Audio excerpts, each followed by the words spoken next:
Dito tayo. Hi! Hello! Ano, gising pa ba? Eh, sarap-sarap ng hapon na to. Sarap matulog. Ang lamig. Oh. Ay, tingnan nga natin kung gising pa yung mga lolo't lola ko. Doon sa Kotli. Ayan, marami nangangalawit dyan eh. Si JTV, naalala ko nung araw pag nanonood ng sine, dinedate niya si Maylin, dinadala niya sa balcony. At dumudulo. Takot siya sa flashlight, baka ma-flash. Oy, anong ginagawa niyo dyan? At yan natin kung gising pa yun sa balcony. Hi! Hello! Pwede. Okay, dito sa Wakali. Hi! Hello! May kalalagyan kayo. O, ito din sa mga. Natin. Ako, sino pinakagising? Hi! Hello! Gising na gising lahat. O, taas ang kamay, taas ang kamay. Taas ang kamay, tapos sabay-sabay tayo inat-inat. Good afternoon! Maraming salamat sa inyo, mga nanay ko, mga tatay ko, mga lolo't lola ko, at tinugon ninyo ang aming panyaya. Pagkamat ang layo-layo nito sa inyo. Tapos, kayo'y nagtungo dito. Kaya, maraming salamat sa inyo. Alam ko, marami rin kayong gawain sa bahay. Iniwan ninyo. Lagot kayo mamaya sa bahay. Walang nagsaing.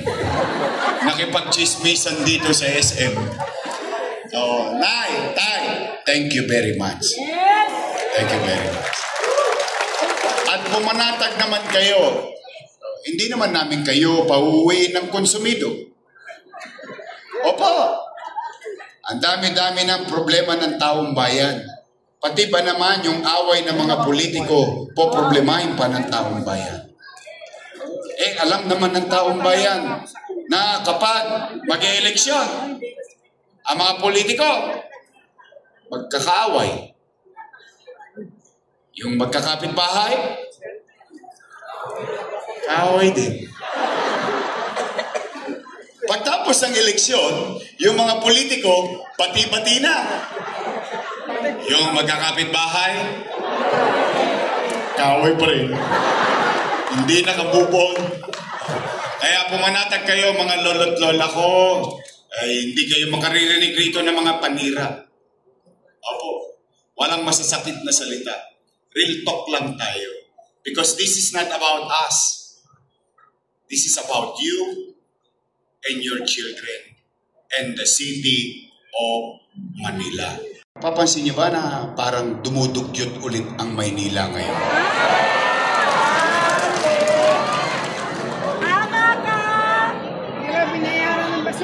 Basura, 500 million. Yeah. See? So, pare-pareho tayo napapansin. Nangadugyot ulit ang Maynila ngayon. Nay, Tay, I will remind you of recent history. Not too long ago. You know it better than me kasi bata pa ako noon. Naalala nyo nung 1992, meron tayong Mayor Mel Lopez. Ano naging major problem noong 1992? Basura. Tumakbo si Mayor Lim. Sa galit natin sa basura, binoto natin si Mayor Lim noong 1992. Tama, mali? Anong ginawa ni Mayor Lim? Kinumpronta kagad ang basura. Naitatag ang Lionel. Naalala nyo? Kasi bata pa ako nito eh. High school pa ako nito eh. Kayo'y nasa hustong gulang ng mga panahon na yun. Ano nangyari? Umayos ang koleksyon sa loob ng 6 na taon ng pamumuno ni Mayor Lim ng basura. Tama, mali? Nanalo ang kalaban ni Mayor Lim, si Lito Atienza. Tama, mali? Magkaaway sa politika yun eh. Magkakumpetensya. Tama, mali? Anong ginawa ni Lito Atienza? Anong kinuha? Lionel. Isinantabi niya yung politika, tinuloy niya what is effective. 9 years ni Lito Atienza. Nakaraos tayo, maayos ang koleksyon, ang truck nakapapasok sa Oblo, sa Eskinita, sa Callejon, sa Boulevard, sa Avenue, and so on and so forth. Natapos si Lito Atienza 9 years, nakabalik si Lim. Galit na naman kay Lito Atienza. Anong ginawa? Sino kinuha ni Mayor Lim? Lionel pa rin. Exactly. Setting aside politics, tinuloy ang Lionel. Maayos na naman ang Maynila. Tuloy-tuloy lang. Panatag ang tao. Sanay ang tao. Alam ng tao kung anong oras ilalabas ang basura. Natapos si Mayor Lim. Nanalo si Mayor Erap. 1 year lang nanatili sa Maynila ang Lionel. Pinalitan ni Mayor Erap. Tama, mali? Ano nangyari sa Maynila? Exactly. Nay, tay, salamat sa inyo. Binoto niyo akong mayor. Ano binalik ko? Umayos ba ulit ang koleksyon? Natapos ako, sinunod ni ate. Pinutol niya noong December 31, 2024. Anong epekto? That is my point. That's where I'm arriving. Why change things that are working? Why not set aside your political interest? Ipinangibabaw nila yung politika nila kaysa magiging problema ng taong bayan sa basura. Hindi pa ba tayo natuto sa mga sumunod na leader? Anong ginawa ng mga sumunod na leader? Isinundan namin. Isinantabi ang politika, ipinagpauna ang kalalagayan ng taong bayan. Ngayon, ano nangyari sa atin? Exactly. 5-5 basura. Hindi mo pa mahulaan kung anong oras darating. Dalan nila ng truck sa atin, panghakot ng buhangin.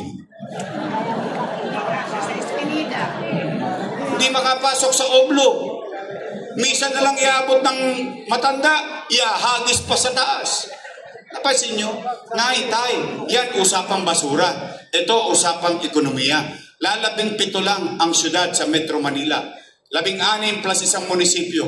Pang 17 tayo. Kanino galing? Kay Yorme? Hindi. Saan galing?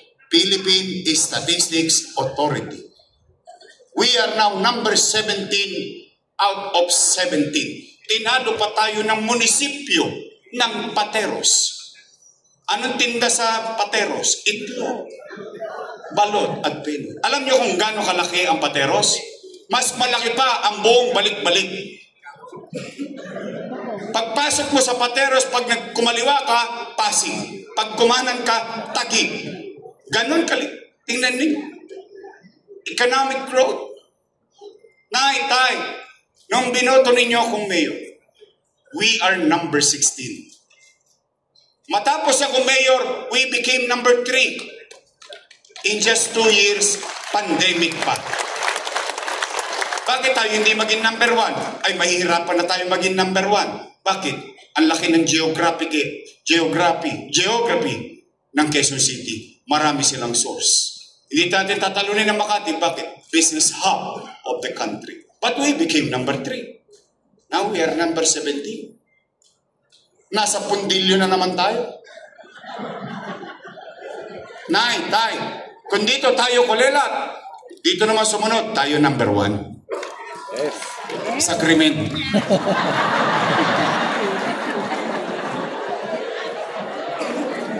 We are now number 1 in crime index, not in Philippines. Southeast Asia. Tingnan niyo po, mga syudad yan sa iba't ibang Southeast Asian countries. Tanong, Yorme, numero lang yan. Hindi yan totoo. E di tanungin ko, taong bayan, nagbalikan ba mga tulongge sa Maynila? Yes. Nagbalikan ba holdapan? Yes. Bago ko makit din sa entablado ito, may no-hold up kanina. Nasa Facebook na naman, ini-snatch. Nagpatayan na naman ba mga kababayan natin? Ang mga kriminal ang dinila naman ba sa Maynila? Nangadugyot na naman ba tayo? Naalala niyo tayo? Nung binoto niyo ako mayor, may gobyerno sa umaga, tanghali, hapon, gabi, madaling araw. May gobyerno 24 oras sa lungsod ng Maynila. Naalala niyo? Hanggang hating gabi, natutulog na kayo ng mahimbing. Panatag kayo. Alam nyo bakit? Kasi ang pakiramdam ninyo, the back of your mind, nandiyan pa si Kois. Nag-iikot pa. Madaling araw na. Tama, mali? Naalala nyo ba yung gobyernong mabilis kumilos? Gusto nyo bang ibalik yung gobyernong mabilis kumilos? Gusto nyo bang matulog ulit na mahimbing? Nang makalawit ko ng mga... Nakita niyo yung mga motor na maingay? Susubo ko bibig nila doon. Lunokin nila lahat ang usok nun. Madaling araw pa titirahin, natutulog ka na. Oh. Gusto niyo bang ibalik na magkagobyerno ulit ang Maynila? Nay, tay, mga lolo't lola ko, help me make Manila great again. Pangapat at panghuli, para uwian na. Gutom na rin ako. Kala nyo, kayo lang. Uy, JTV, ayaw pa magparamdam eh. JTV, gutom na kami. Ako, nawala. Naistalan tayo ni JTV ah. Ito yung pinakamahalaga sa lahat. Abay, bakit? Usapin ng pera ng taong bayan. Mahalaga ba sa inyo yan?